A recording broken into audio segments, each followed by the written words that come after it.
নমস্কার, আমি মৃত্যুঞ্জয় কাল্পনিক উপমায় আপনাকে স্বাগত। মানুষ অভ্যেসের দাস। দীর্ঘদিন ধরে একইভাবে অভ্যস্ত থাকার ফলে মানুষ ধীরে ধীরে অভ্যেসের দাসে পরিণত হয়। কেন বলছি এ কথা? চলুন শুনে নেওয়া যাক। কুসুমপুর নামে একটা গ্রাম ছিল। সেই গ্রামে অন্যান্য বাজারের মতো সেখানেও একটা ছোটখাটো বাজার বসতো। সেই বাজারে বিভিন্ন মানুষ বিভিন্ন জিনিস নিয়ে বেচাকেনা করত। কেউ সবজি, কেউ ফলমূল, কেউ মাছ, এই সমস্ত বিভিন্ন পসরা সাজিয়ে তারা ব্যবসা করত। সেখানেই একজন মাছালি আর একজন ফুলালির মধ্যে বেশ একটা বন্ধুত্বপূর্ণ সম্পর্ক ছিল।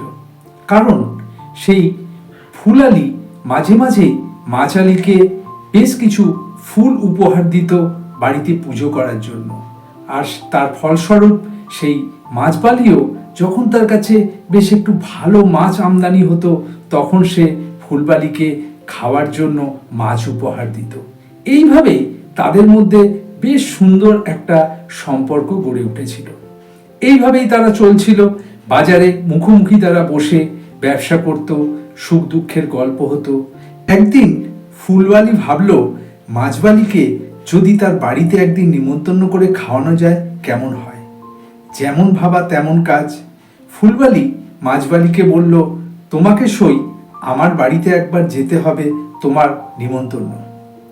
মাছবালি ভেবে পেল না হঠাৎ করে নিমন্ত্রণ কেন। তখন ফুলবালি বলল, তুমি তো আমাকে খুব ভালো ভালো মাছ খাওয়াও, আমার একদিন ইচ্ছে আমার সবজি খেতে সবজি দিয়ে তোমাকে একদিন খাওয়াবো, তাই আমার বাড়ি তোমাকে যেতেই হবে। বন্ধুত্বের খাতিরে ফুলবালি এবং মাছবালি কেউ কারোর কথা ফেলতে পারল না। শেষ পর্যন্ত ওই মাছবালি ফুলবালির বাড়িতে গেল। রাস্তায় যাওয়ার সময় তারা বিভিন্ন ধরনের কথা বলতে বলতে বাড়ির সামনে গিয়ে পৌঁছলো। বাড়ির দরজা খুলে ফুলবালি মাছবালিকে তার ঘরের বিভিন্ন অংশ দেখাতে লাগলো। একটা ঘরে নিয়ে গিয়ে দেখালো সেই ঘরে তার ব্যবসার জন্য বিভিন্ন রকমের ফুল ঝুড়িতে করে সাজানো আছে। সবকিছু দেখে মাছবালির বেশ ভালোই লাগলো। এরপর ফুলবালি খুব ভালো করে রান্না বান্না করে মাছবালিকে আপ্যায়ন করে খাওয়ালো। খাওয়া দাওয়ার পর ওই ফুলবালি মাছবালিকে তার একটা ঘরে বিশ্রাম করার জন্য নিয়ে গেল। সেই ঘরে গিয়েও দেখলো চতুর্দিকে ঝুড়িতে ফুলে ফুল দিয়ে সাজানো। মাছবালির বেশ ভালোই লাগলো সমস্ত কিছু দেখে। এরপর ফুলবালি পাশের ঘরে চলে গেল বিশ্রাম করার জন্য, আর মাছবালিকে বলল যে সে যেন এই ঘরেই বিশ্রাম করে। এরপর ফুলবালি চলে যাওয়ার পর মাছবালি চতুর্দিকটা ভালো করে দেখতে লাগলো। চতুর্দিকে ঝুড়িতে সুন্দর সুন্দর ফুল সাজানো আছে, বেশ মনোরম পরিবেশ, তার ভালোই লাগলো। এরপর সে বিছানায় শুয়ে পড়ল, কিন্তু তার ঘুম আসলো না। অনেকক্ষণ ধরে শুয়ে এপাশ ওপাশ করতে লাগলো। তার কোথাও যেন একটা অসুবিধে মনে হতে লাগলো। তখন মাছবালি বিছানায় উঠে বসে ভাবতে লাগলো কি করা যায়, কেন তার ঘুম আসছে না। অবশেষে সে যেটা করলো সেটা অস্বাভাবিক ব্যাপার।